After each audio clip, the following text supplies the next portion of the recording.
yang mengatakan bahwa ya kalau orang kayak saya peneliti sih enak aja sampai ngomong kira-kira gitu. Tapi mereka kan, Mas, aku kan 2 bulan lagi ketemu dia lagi, setahun lagi ketemu dia lagi gitu. Jadi bagaimana bisa menghindar? Jadi ada satu tema tertentu di situ yang dalam tanda petik dilembagakan. Oke.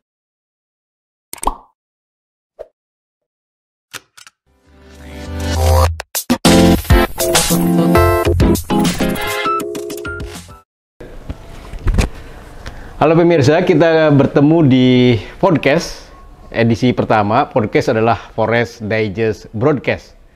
Ini edisi pertama yang akan mengupas tentang buku Dosa dan Masa Depan Planet Kita. Buku ini baru diluncurkan pekan lalu, ditulis oleh Profesor Haryadi Kartodiharjo. Beliau adalah guru besar Kebijakan Kehutanan, Fakultas Kehutanan dan Lingkungan IPB University.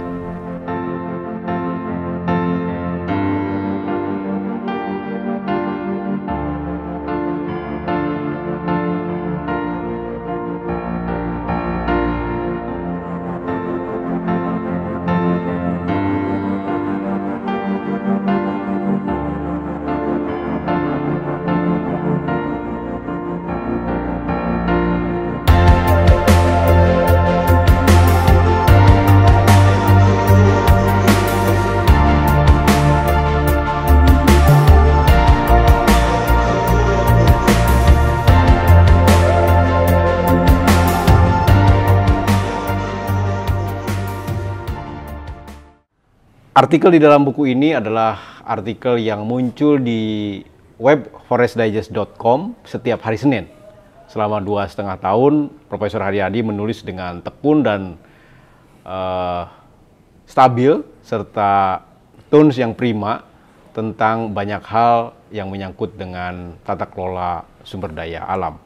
Artikel tersebut telah dikumpulkan dalam buku ini, dan ini tebalnya 632 halaman, jadi cukup tebal. Selama 2,5 tahun itu ada sekitar 80 atau 90 artikel yang terkumpul di sini, dan dikomentari oleh banyak tokoh seperti Pak Emil Salim, Robertus Robert, kemudian Profesor Maria Sarjono dari UGM, kemudian Ibu Sulistiawati Irianto, guru besar antropologi Universitas Indonesia, ada Mbak Yaya Nurhidayati dari Walhi, dan diberikan pengantar oleh Profesor Arif Satria, Rektor IPB University.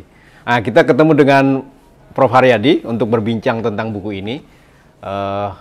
Pertanyaan pertama tentu saja, mengapa judulnya Dosa dan Masa Depan Planet Kita? Ya, itu saya kira judul yang disepakati bersama ya antara penulis dan editor. Nah, judul itu ada di salah satu artikel okay, dari buku itu, dan saya mungkin kenapa judulnya seperti itu ya, mungkin perlu tahu juga pembaca ini bahwa itu adalah sebuah pengalaman sehari-hari aja.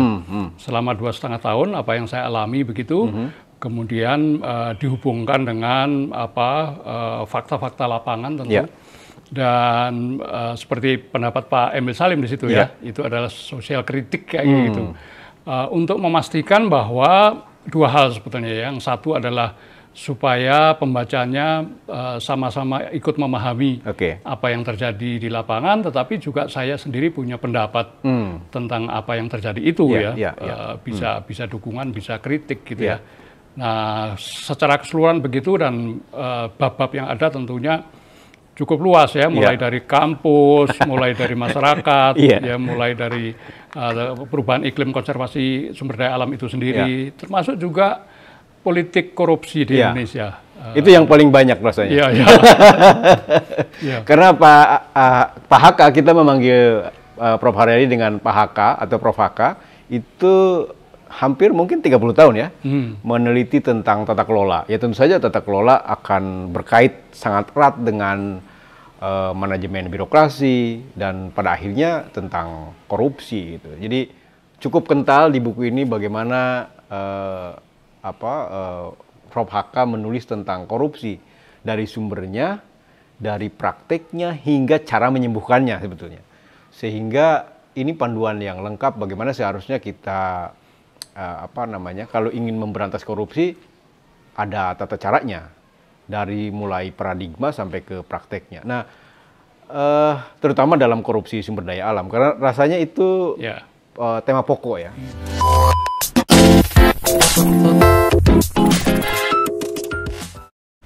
Salah satu dosa yang dibahas dalam buku ini adalah dari banyak dosa, dari etika pengetahuan, etika pribadi, etika publik, sampai etika lingkungan, adalah dosa tentang korupsi.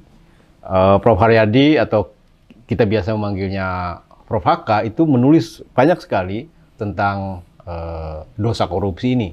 Karena beliau selama 30 atau 40 tahun meneliti tentang tata kelola. Jadi dosa korupsi kita sudah sejauh mana ini? Terutama dosa korupsi sumber daya alam ya. Karena itu yang menjadi objek kajian Prof. Haryadi. Ya betul. Jadi sebetulnya ada dua hal ya. Satu, kalau kita lihat pelaku-pelaku ya, itu ada kan selalu korupsi itu ada dua pasangan ya. Pelakunya nggak mungkin seseorang sendirian gitu. Ada pemberi dan penerima. Betul. Nah dari situ kita bisa lihat pemerintah di satu sisi, dan yang kedua ini adalah private sector di sisi lain. Dan itu ada di informasi seperti itu ada di statistiknya KPK dan seterusnya untuk membuktikan pemain dua ini.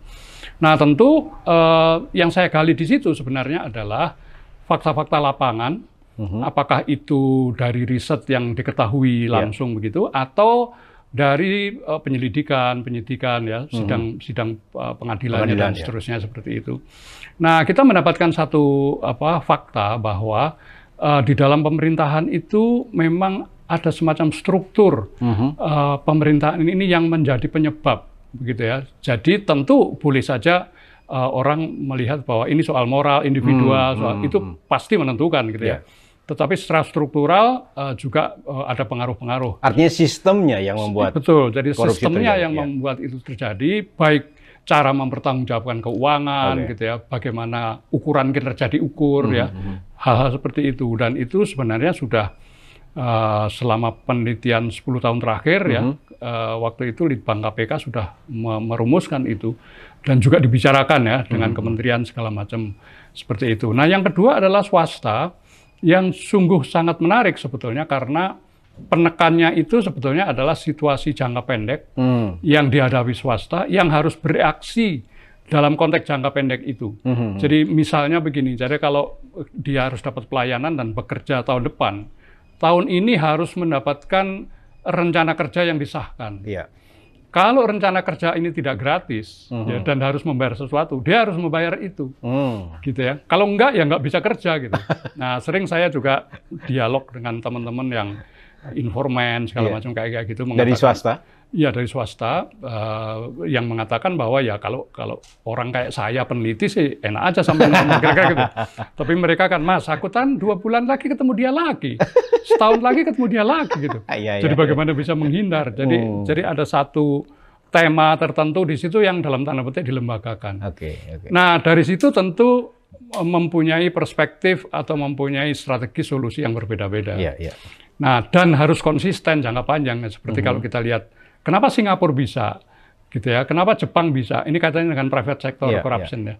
Kenapa mereka itu? Nah mereka itu sudah jauh ternyata. Jadi kalau kemarin ada perubahan undang-undang, yang kita inginkan itu sebetulnya undang-undang Tipikor-nya, bukan undang-undang KPK gitu. Kira-kira gitu dalam konteks ini. Artinya kalau menurut Prof. Haryadi, ini bukan soal orangnya ya, bukan soal moral tadi itu. Moral orang, tentu saja orang Indonesia dengan orang Jepang ya sama-sama manusia, punya kalau ada kecenderungan kalau ada peluang untuk korupsi, mereka dua-duanya akan melakukan. Artinya masalah korupsi kita bukan pada orangnya, tapi pada sistemnya ya. Sehingga itu yang disebut dalam buku ini, itu yang ada istilah state capture corruption itu. Itu apa penjelasannya? Ya, sebetulnya state capture corruption itu bisa barang besar ya, kayak pembuatan undang-undang. Seperti itu, yang intinya itu substansi pasal itu bisa menguntungkan kelompok tertentu atau mempermudah terjadinya negosiasi, gitu ya. Itu kita bisa lihat ada metodenya untuk itu. Nah, dalam konteks seperti tadi, korupsi menjadi struktural dalam pengertian sistem tadi itu. Sistem, jadi siapapun juga orang yang kerja di situ akan melakukannya. Atau paling tidak dia punya peluang besar melakukan korupsi. karena konteks itu. Nah, yang kedua tidak di level undang-undang, tapi di level katakanlah misalnya tender. Saya punya kawan yang harus saya menangkan, maka regulasi tendernya saya buat sedemikian rupa sehingga hanya dia yang menang. Yang lain nggak mungkin bisa. Nah, proses-proses itu juga bisa kita lihat ya dari high level seperti tadi sampai ke yang operasional.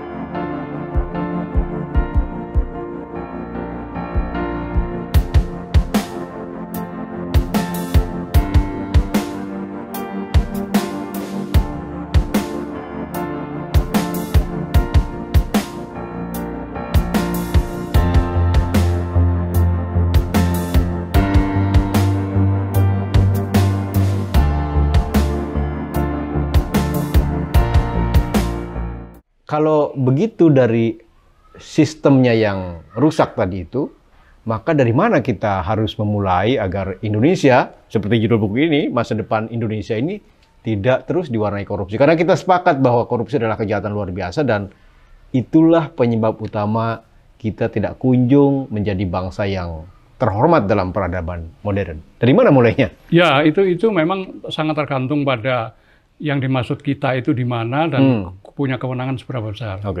Nah, kalau saya dalam konteks katakanlah kumpulan-kumpulan guru besar dan seterusnya ya, saya selalu membentuk sebuah upaya gerakan sosial kaitannya dengan itu. Kenapa? Karena ilmu pengetahuan yang berkembang itu nggak cukup untuk merespon tadi itu. Nah, oleh karena itu saya bergabung juga kaitannya dengan perubahan Undang-Undang KPK, kemarin kaitannya dengan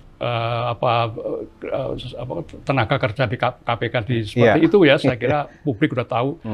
Kita harus merespon, jadi kita nggak bisa diam dalam konteks ini karena hal seperti itu saya berpendapat itu beyond ilmu pengetahuan itu, gitu ya. Jadi bukan selesai ngajar, selesai bikin jurnal, penelitian, selesai kewajiban saya. Ini adalah sebuah problem bangsa gitu, di mana semua harus melihat itu dan para guru besar juga kita selalu kepastiannya untuk kontribusi ya dalam bentuk apapun ya, apakah membuat pernyataan umum gitu atau ketemu presiden dan seterusnya, dan pasti mengajak juga kelompok-kelompok yang lain.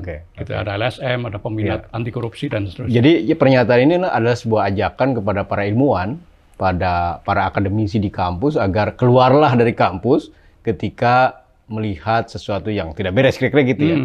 Ya, selemah-lemahnya iman para peneliti adalah berbicara kalau mereka menyadari ada hal yang tidak benar. Ya, salah satu cara bicaranya melalui tulisan, karena para peneliti, lapangan para peneliti adalah bertempur di ranah pengetahuan, sehingga pengetahuan akan berguna kalau dia dituliskan, sehingga masyarakat atau kita bisa menyelami isinya. Nah, tadi dosa sudah, kita ngobrol tentang masa depan karena ini kan sedang ini gambarnya adalah es krim yang meleleh. Jadi es krim itu enak, tapi yang melelehnya adalah bumi. Karena ini kita sedang menghadapi satu problem besar yang disebut dengan krisis iklim. Cukup banyak Prof. Haryadi di buku ini mengupas tentang krisis iklim, baik dari krisis lingkungan, krisis keanekaragaman hayati, krisis bertolaknya dari dosa tadi itu, dari dosa korupsi. Artinya kalau dosa ini tidak kita segera tangani, maka masa depan planet kita tidak akan baik-baik saja, gitu ya. Kira-kira atau bagaimana? Ya, jadi oleh karena itu sebenarnya dalam buku itu barangkali kalau saya bisa sebut konsistensinya gitu ya. Tentu karena saya juga bukan ahli iklim teknis gitu ya, saya tidak menyoroti hal seperti itu. Tapi saya selalu beranjak dari tata kelola.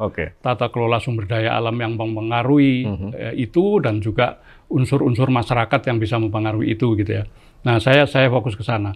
Nah, sifat persoalan iklim dengan sifat persoalan korupsi itu hampir sama sebetulnya. Sama itu gini. iklim itu kalau ditanya orang, Anda peduli nggak dengan perubahan ini? Oh iya gitu. Tapi kalau bagaimana sikap Anda terhadap itu? Mau nggak menanam pohon itu? Ntar deh, gitu kan. Okay. Kenapa? Karena sikap seseorang sangat tergantung orang lain. Okay. Kalau dia cuma sendirian, nggak ngefek juga istilahnya. Sama dengan korupsi. Okay. Korupsi itu adalah keamanan nasional yang ketika orang ditanya, peduli ya nggak dengan anti korupsi? Pasti peduli. Pasti, okay. Tapi bagaimana sikap sehari-hari, misalnya akademisi ya, ada kebebasan kok kita mengatakan anti korupsi, mau nggak? Gitu kan jawabannya. Mikirnya 100 kali. Ya, kayak gitu. Okay. Nah itu jadi dua-duanya ini sama. Nah ini adalah sifat istilah di ekonominya itu public good. Ini persoalan publik itu selalu begitu. Okay. Siapa yang bertanggung jawab? Seharusnya yang paling bertanggung jawab negara. Okay. Gitu ya. Loh, negara itu dibentuk untuk publik, bukan untuk kelompok-kelompok. Nah sayangnya negara itu nggak selalu ideal. Di dalam negara itu ada elit, gitu ya. Oleh karena itu saya kupas juga di situ ya. Ini sebetulnya dipimpin oleh negara atau dipimpin oleh elit sebetulnya. Nah dari situ timbul oligarki segala macam kalau di sumber daya alam. Itu tarik menariknya di situ. Oke, menarik sekali pembicaraan tentang buku ini. Jadi jika Anda berminat membacanya, Anda bisa melihatnya atau bisa memesannya melalui web forestdigest.com. Dan rasanya perbincangan kita cukup sampai di sini. Tentu saja isi lengkap dari buku ini ada di buku ini. Sehingga pemikiran tadi tentang dosa dan masa depan planet kita dikupas tuntas di buku ini. Sampai jumpa di podcast atau Forest Digest Broadcast episode berikutnya.